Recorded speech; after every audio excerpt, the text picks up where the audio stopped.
다윗 왕은 1절에서 자기 자신을 위해서 기도를 시작합니다. 하지만 여러분이 이 기도문을 잘 읽어보면 22절 마지막 절에서는 이스라엘 민족을 위하여 기도하고 이 시편을 마칩니다. 그러면 여러분, 이 시편은 개인적인 시편이면서 동시에 함께 드리는 공동체의 기도이기도 합니다. 우리 그리스도인들은 항상 자기 자신을 위하여 기도하지만 동시에 교회를 위해서 기도해야 할, 하나님의 나라를 위하여 기도해야 할 이유가 여기에 있습니다. 우리 역시 다윗의 고백의 기도를 읽으면서 다윗과 함께 기도할 수 있습니다. 뿐만 아니라 이 기도는 제가 늘 이야기하지만 구세주 예수 그리스도의 기도이기도 합니다. 시편 1편부터 150편 모든 말씀들은 우리는 언제든지 그리스도 중심적으로 읽어야 한다고 했습니다. 우리는 다윗의 기도를 통해서, 그리고 구세주 예수 그리스도의 기도를 읽으며 그리스도 안에서 다윗과 함께 우리도 동일한 기도를 올릴 수 있다는 사실을 기억해야 합니다. 다윗은 1절에서 이렇게 외칩니다. 우리 한번 1절을 같이 읽어볼까요? 시작. 여호와여, 나의 영혼이 주를 우러러보나이다. 나의 영혼이 주를 우러러보나이다 라고 기도를 시작합니다. 여기 내 영혼이 우러러봅니다 라고 하는 말은 내 영혼을 마치 손을 번쩍 치켜 들어 올리듯이 영혼을 높이 들어 올린다는 뜻입니다. 영혼은 눈에 보이지 않습니다. 그러나 영혼을 높이 들어 올린다는 것은 자신의 전 존재를 하나님께 바친다는 의미를 가지고 있습니다. 기도가 무엇입니까, 여러분?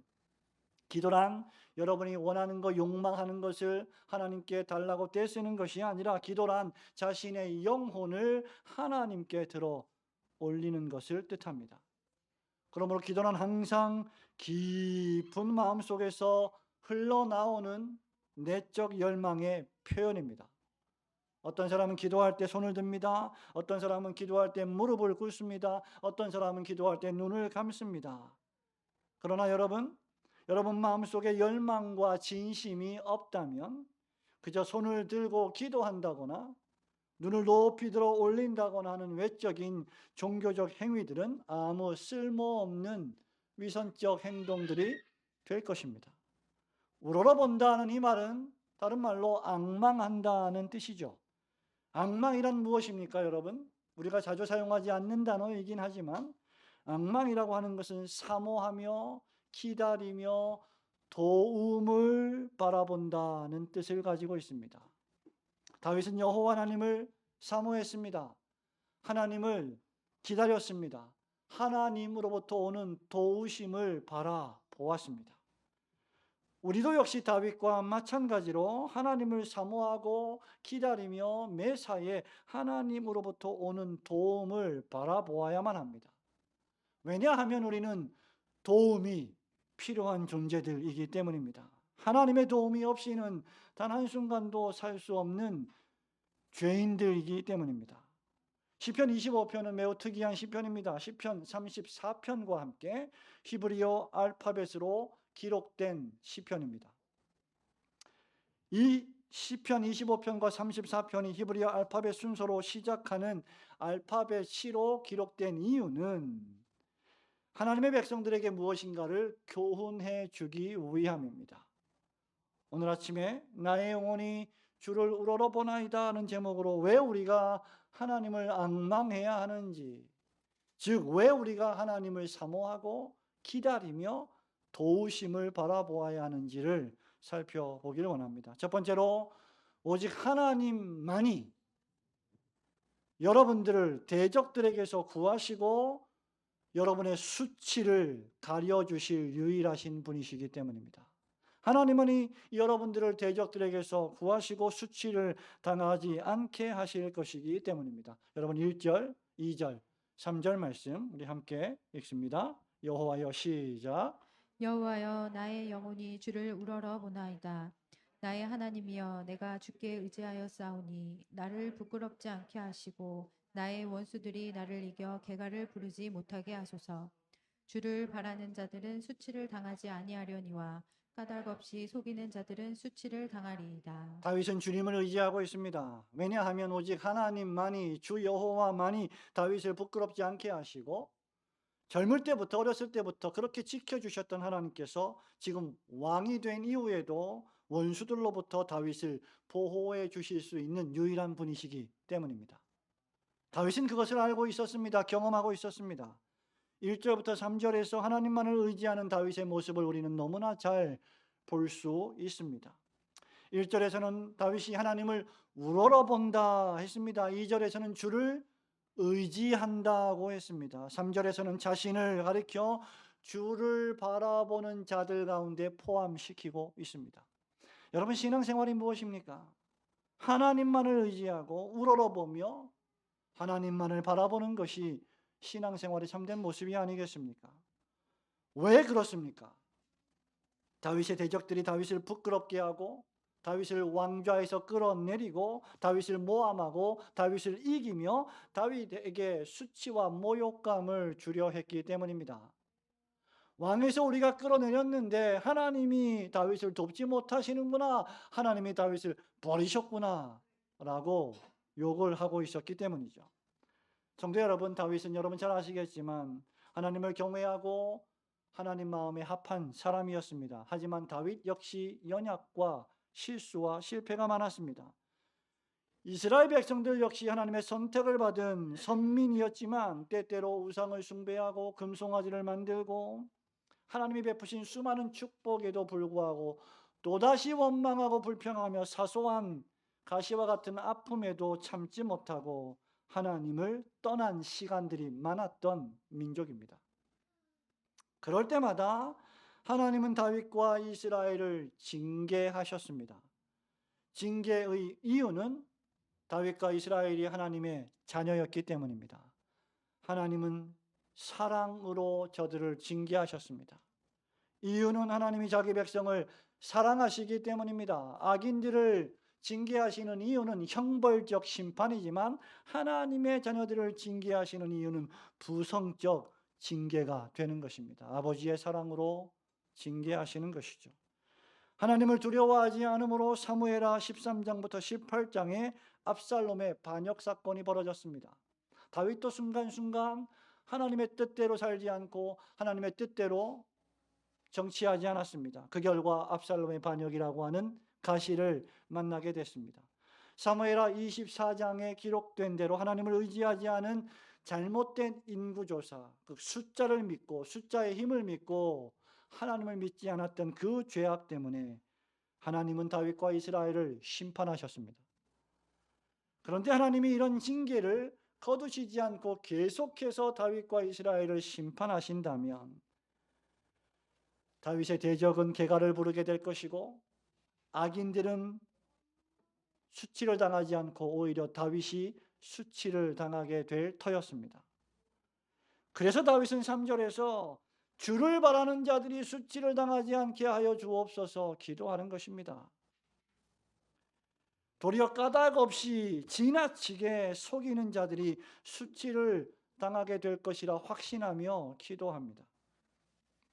비록 다윗을 대적하는 원수들의 숫자가 많다 할지라도 다윗은 결코 수치를 당하지 않을 것입니다. 왜냐하면 하나님께서 한번 목소리 발하시면 그 수많은 다윗의 대적들을 입을 막으실 분이시기 때문입니다. 그렇기에 다윗은 19절부터 20절에서도 동일하게 기도하고 있지요. 우리 19절과 20절 말씀 함께 읽어봅니다. 내 원수를 시작. 내 원수를 보소서. 그들의 수가 많고 나를 심히 미워하나이다. 내 영혼을 지켜 나를 구원하소서. 내가 주께 피하오니 수치를 당하지 않게 하소서. 아멘. 성도 여러분, 하나님을 참되게 믿는 신자들은 수치를 당하지 않을 것입니다. 그런데 여러분의 삶의 현실을 보십시오. 여러분의 현장의 삶의 매일매일의 순간들을 떠올려 보십시오. 그리고 여러분들과 함께 호흡하고 있는 이 세상 사람들의 삶을 보십시오. 우리는 하나님을 믿는다고는 하지만 이 세상에서 우리가 우리 자신을 볼 때 연약해 보입니다. 실패한 것처럼 보입니다. 작아 보입니다. 우리가 우리를 볼 때 대단한 성공을 거두지도 않았고 우리가 우리를 볼 때 수많은 사람들이 따르는 셀럽도 아니고 유명 인사들도 아닙니다. 하나님을 믿는 나에게 수치를 당하지 않게 하실 것이다라는 이 말씀을 우리가 읽고 듣고 있지만 도대체 어떻게 하나님이 나를 성공시켜 주셔서 이 세상에서 수치를 당하지 않고 오히려 존경과 인기를 한 몸에 받게 해 주실지 우리는 알 수가 없습니다. 답답하지요. 그런데 이것이 정확히 세상의 방식입니다. 성도들은 수치를 당하지 않습니다. 왜냐하면 천지 만물을 창조하신 하나님께서 그 천지 만물을 하나님의 자녀들을 위하여 다스리고 계시기 때문입니다. 그래서 세상 방식으로 살지 않고 하나님 말씀이 가르치고 지시하는 바를 믿고 그 말씀대로 우리는 살아가는 것입니다. 하나님의 백성들은 눈에 보이는 이 세상이 전부가 아니라 눈에 보이지 않지만 존재하는 하나님의 나라가 있음을 알고 믿는 사람들이기 때문입니다. 그러므로 여러분, 하나님의 말씀의 방식으로 살고 세상의 방식으로 살지 않는 것이 바로 성공이요. 그렇게 살지 않는 것이 성공하는 것 같지만 결국 수치가 되고 말 것입니다. 하나님을 인정하지 않고 구주 예수 그리스도를 믿지 않는 자들은 자기 죄에 빠져 마침내 하나님의 심판을 당하고 영벌에 처하게 될 것입니다. 평생을 하나님의 나라와 주님의 몸된 교회와 복음을 위하여 선용하며 자신의 시간과 물질과 재능을 나누지 않고 살아가는 자들은, 즉 자기 배만 위하여 살아가는 자들은 마지막 날에 슬피 울며 지옥에서 이를 갈미 있을 것이라고 우리 주님이 분명히 말씀하셨습니다. 세상 사람들은 여러분, 세상 기준으로 볼 때요 성공하는 것 같아 보입니다. 다윗처럼 창조주 하나님을 우러러 보지도 의지하지도 기다리지도 않기 때문에 그럼에도 불구하고 그들은 마지막 날에 수치를 당하고 죄 가운데 빠져 영원한 멸망을 당하게 될 것입니다. 하지만 하나님을 앙망하고 의지하는 여러분들은 하나님으로부터 오는 능력과 도우심을 경험하게 될 것입니다. 어려운 일 당할 때 여러분의 도움 되시는 여호와 하나님을 항상 우러러 보시고 의지하시는 성도들이 되시기를 주님의 이름으로 축원합니다. 두 번째로, 왜 우리는 다윗과 함께 하나님을 우러러 보아야 합니까? 오직 하나님만이 여러분의 모든 죄와 허물을 하나님의 신실한 이름으로 사해 주시고 용서해 주시기 때문입니다. 여러분 스스로는 절대로 씻을 수 없는 죄와 과오와 실패와 허물들을 하나님이 전혀 죄를 짓지 않은 것처럼 여겨 주시는 분이시기 때문입니다. 성도 여러분, 우리 7절 말씀 함께 읽어봅니다. 7절 시작. 여호와여, 내 젊은 시절의 죄와 허물을 기억하지 마시고 주의 인자하심을 따라 주께서 나를 기억하시되 주의 선하심으로 하옵소서. 아멘. 11절도 읽습니다. 시작. 여호와여, 나의 죄악이 크오니 주의 이름으로 말미암아 사하소서. 아멘. 우리가 여호와 하나님을 우러러 보아야 할, 앙망해야 할 두 번째 이유는 오직 하나님만이 여러분의 죄와 허물을 씻어주시고 용서하시고 없애주실 수 있으신 전능하신 분이시기 때문입니다. 일찍이 철학자 키에르케고르는 인간에게 죽음에 이르는 질병이 있다고 했습니다. 여러분, 이것은 죽음 그 자체일 수도 있고 죽음에 이르게 하는 불안일 수도 있고 절망일 수도 있습니다. 죽음 자체가 인간을 죽음으로 몰고 가는 것이 아니라 죽음과 같은 절망이 인간을 죽음으로 끌고 간다는 것이죠.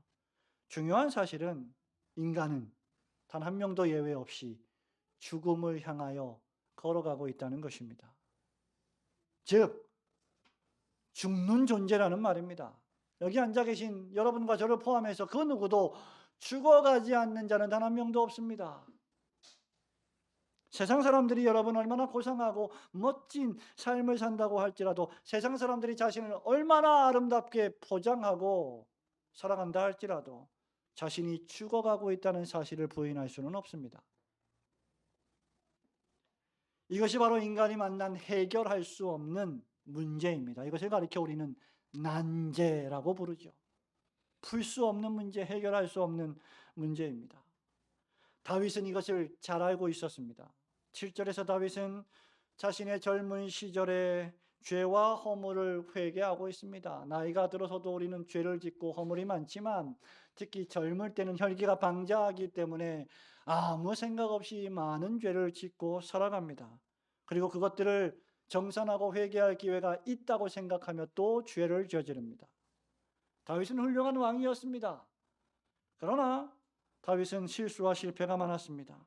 더욱이 젊은 시절에도 다윗은 죄를 지었습니다. 11절에서도 자신의 죄악이 결코 작지 않고 약하지 않고 중하고 크다는 것을 인정했습니다. 18절에서도 다윗은 자신의 죄 때문에 곤고하고 환난을 당한다라고 했습니다. 여러분, 이것이 성도입니다. 자신이 죄인인 줄 깨닫지 못하고 교만하고 방자한 자는 아직도 하나님이 어떤 분이신지 모르는 자일 것입니다.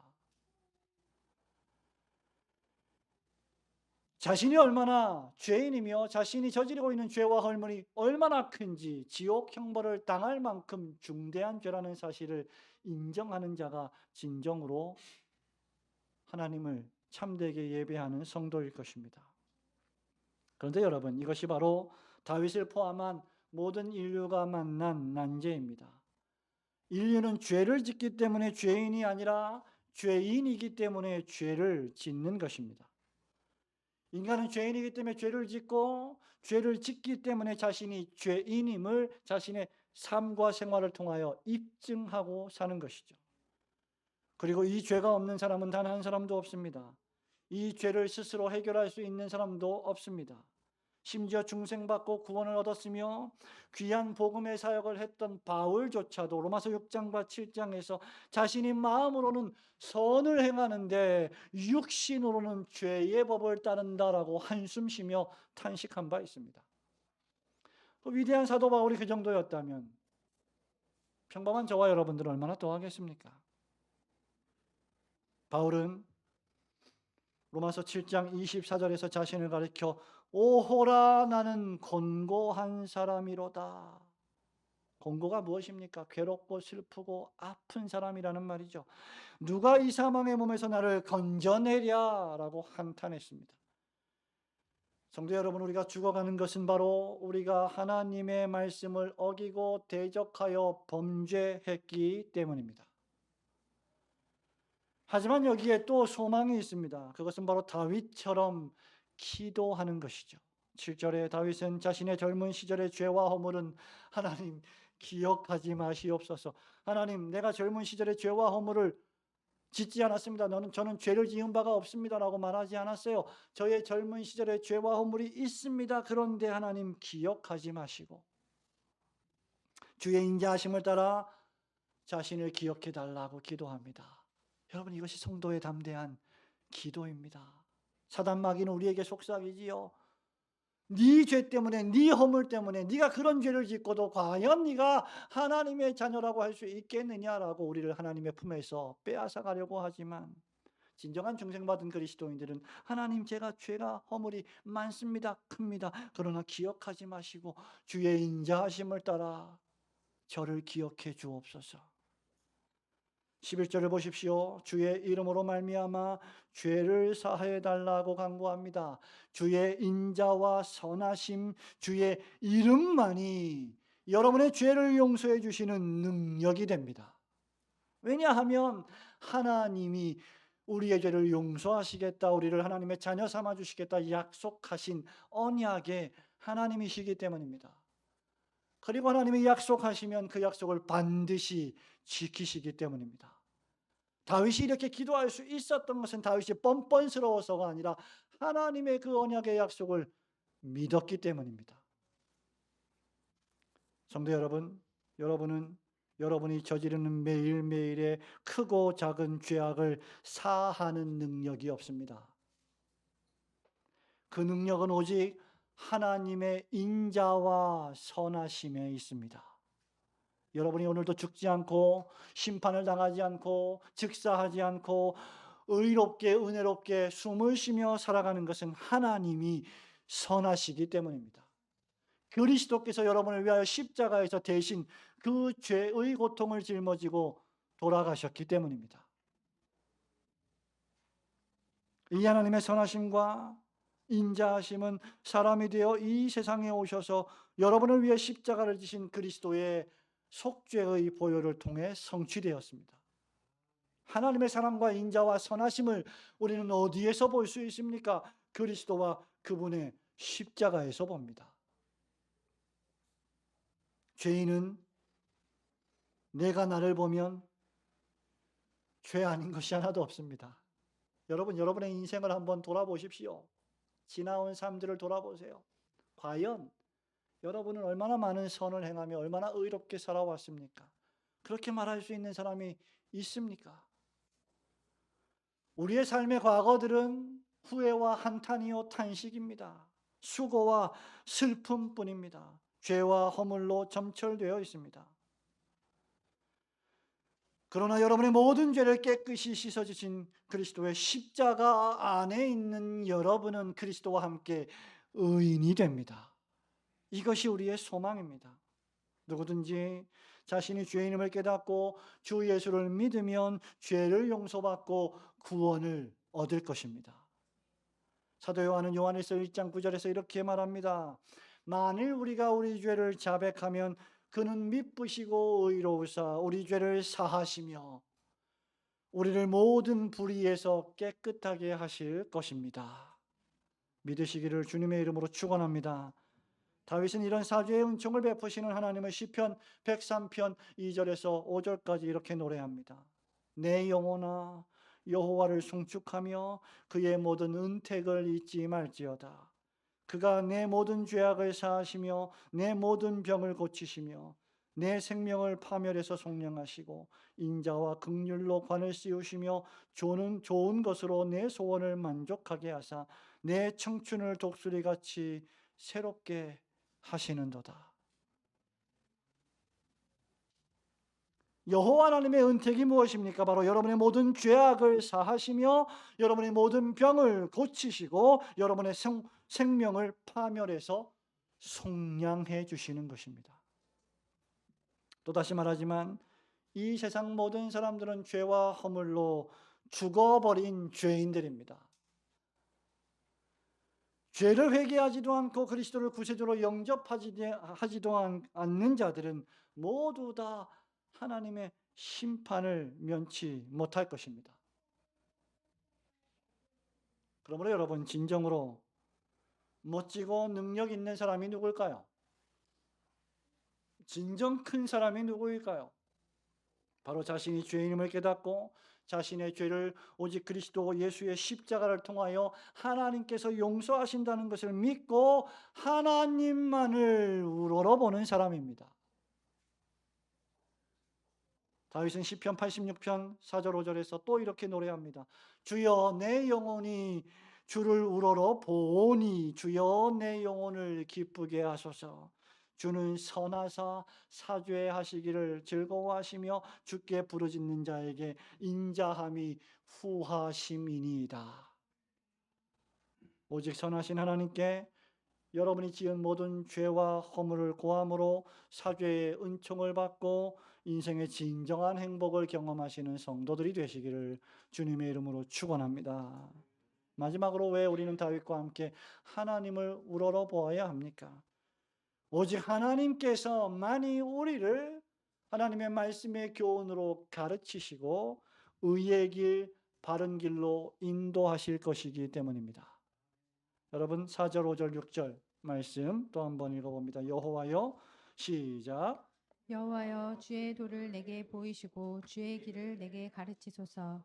주의 진리로 나를 지도하시고 교훈하소서.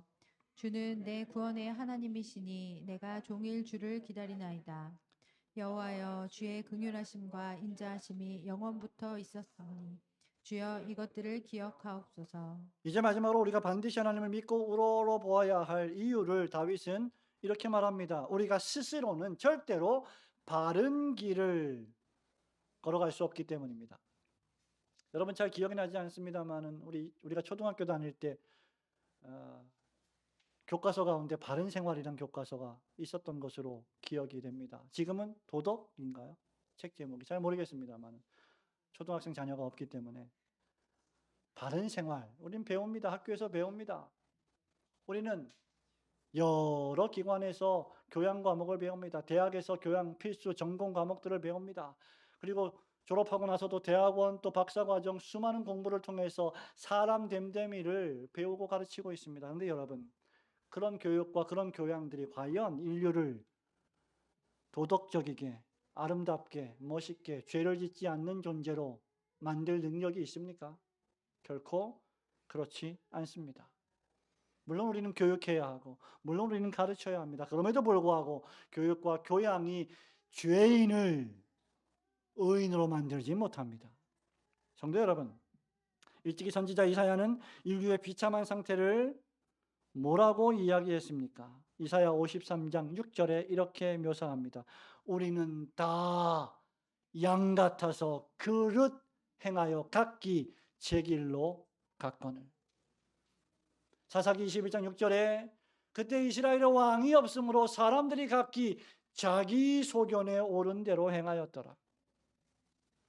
사람들은 인간의 능력을 말합니다. 인간의 교양을 말합니다. 인권을 말합니다. 가능성을 말하고 잠재력을 말합니다. 인간이란 존재는 가만 놔두면 스스로 진보하고 이 세상을 유토피아로 만들 수 있다라고 호언장담합니다. 그러나 여러분, 인간이란 존재는 가만 놔두면 그것으로 죄를 짓고 악을 행하는 일에 사용합니다. 이유는 그들이 타락한 죄인들이기 때문입니다. 그들의 지성과 정서와 감정과 의지와 인격이 죄로 부패했고 오염되었기 때문입니다. 생각하고 말하고 행동하는 모든 것이 죄와 악이기 때문입니다. 그래서 죄인이란 존재는 언제나 악을 행하기에 매우 빠릅니다. 누가 가르쳐주지 않아도 우리 아이들이, 우리의 자녀들이 얼마나 나쁜 것들을 빠르게 배웁니까? 좋은 말보다 얼마나 악한 말들을 빠르게 습득합니까? 죄인들은 언제든지 세상 길로 갑니다. 세상의 성공, 세상의 가치관, 세상의 문화, 세상의 쾌락을 추구합니다. 솔로몬 왕이 잠언 14장 12절에서 이렇게 말합니다. 어떤 길은 사람이 보기에는 빠르나 옳으나 필경은 사망의 길이니라. 여러분, 성도 여러분들도 시험을 당할 수 있습니다. 어려움을 당할 수 있습니다. 유혹에 넘어질 수 있습니다. 그럴 때 해결 방법은 여러분의 알량한 지식이 아니라 하나님의 말씀입니다. 하나님의 성전으로 돌아오는 것입니다. 교회로 돌아오는 것입니다. 하나님의 말씀을 듣는 것입니다. 알량하게 이렇게 해보면 해결이 될까? 저렇게 해보면 해결이 될까? 그러나 그것은 사망의 길입니다. 죄를 회개하고 온전히 하나님만을 의지하는 것만이 다시 회복될 수 있는 유일한 길입니다. 그리스도인들조차 여기서 자유로울 수 없습니다. 여러분들은 언제든지 다시 세상으로 가는 것을 삼가 조심해야 합니다. 출애굽했다면 다시 애굽으로 돌아가자고 하는 욕망을 조심해야 합니다.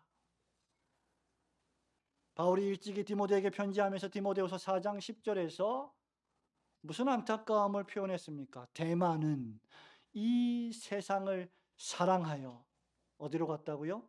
데살로니가로 나를 버리고 갔고, 이 세상을 사랑하여.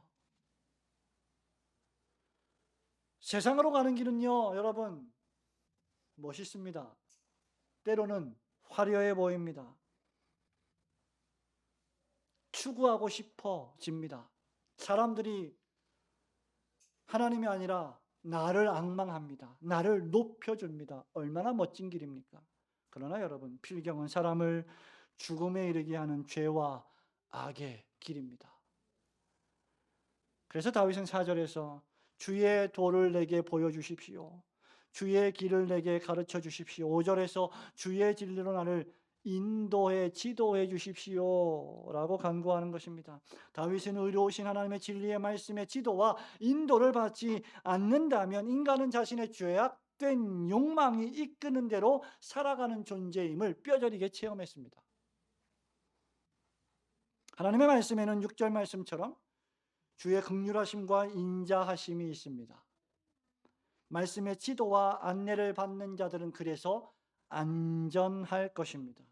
왜냐하면 8절에서 말씀하시는 하나님이 선하시고 정직하시며 10절 말씀처럼 여호와 하나님의 모든 길은 인자와 진리의 길이기 때문입니다. 성도들에게 근본적으로 필요한 것은 결국 오직 기록된 구약과 신약 성경, 하나님의 말씀이 성경에 계시된 하나님의 뜻대로 살아가는 것입니다. 너무 단순하지 않습니까? 너는 나 외에는 다른 신을 두지 말라. 너무 단순한 말씀이 아닙니까? 안식일을 기억하여 거룩히 지키라. 너무 명명백백한 말씀이 아닙니까? 여기에 무슨 다른 조건과 단서가 필요하다는 말입니까?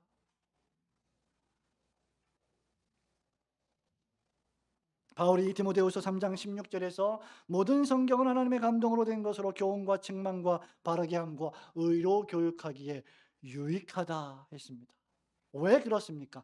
우리는 다 그릇 행하여 각기 제 길로 가지만 하나님의 말씀만이 죄인들에게, 인류에게 바른 길, 의의 길, 회복의 길, 구원의 길을 보여주기 때문입니다.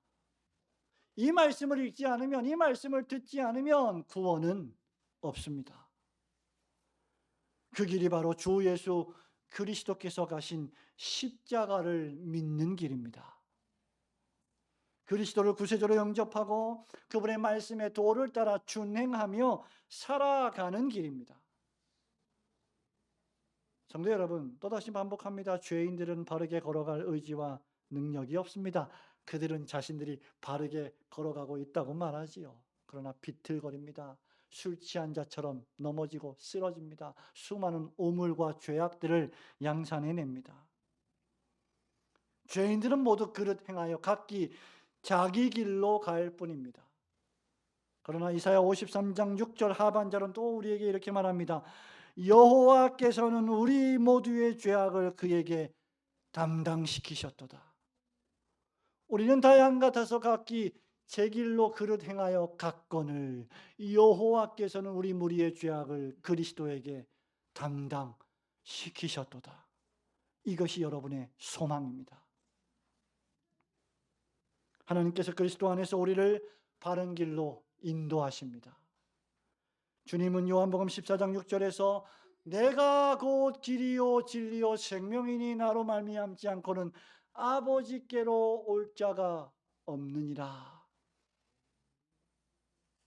천하 인간에게 예수 그리스도의 이름 외에는 구원 얻을 만한 다른 이름을 주신 일이 없음이로라.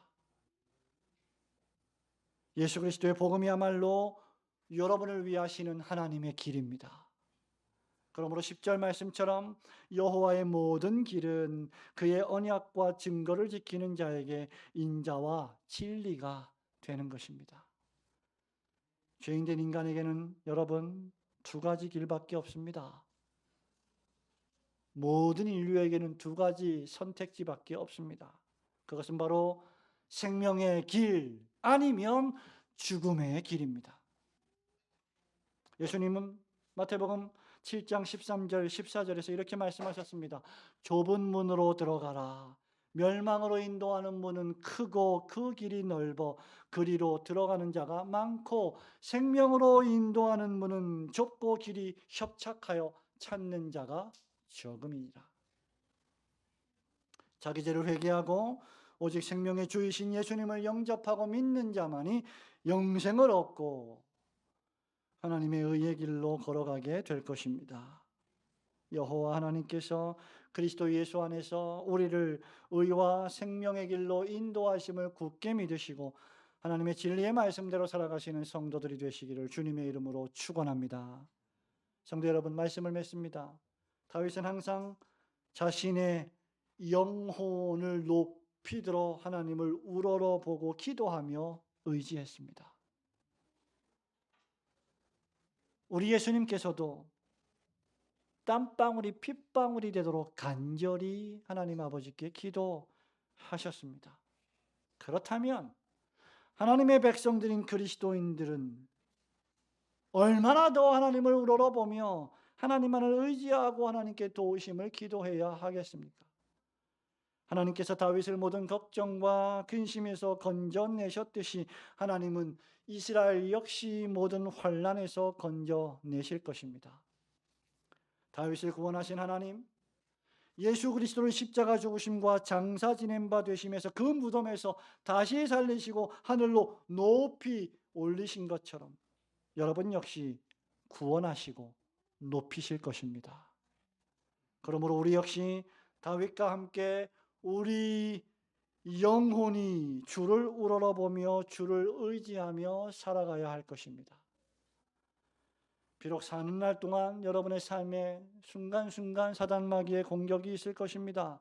여러분의 연약과 죄로 실패하고 실수할 때도 있을 것입니다. 그것 때문에 근심하고 고통할 수도 있을 것입니다. 그러나 주를 앙망하며 의지하는 자를 하나님께서 항상 구원하시며 의의 길, 생명의 길로 인도하실 것입니다.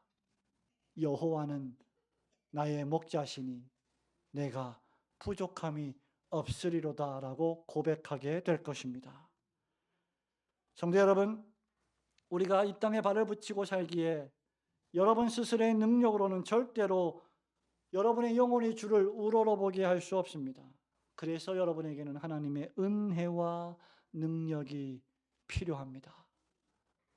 주께서 당신의 자비와 선하심으로 우리의 영혼을 들어올려 하나님 당신만을 우러러볼 수 있도록 도와주십시오라고 간구해야 합니다. 여러분들이 비록 걱정 근심 많은 이 세상에 발을 붙이고 살지만 하나님의 은혜로 항상 하늘에 계신 하나님을 우러러보며 의지하며 살아갈 수 있도록 하나님이 도우시고 인도하시기를 우리 주님의 거룩하신 이름으로 축원합니다.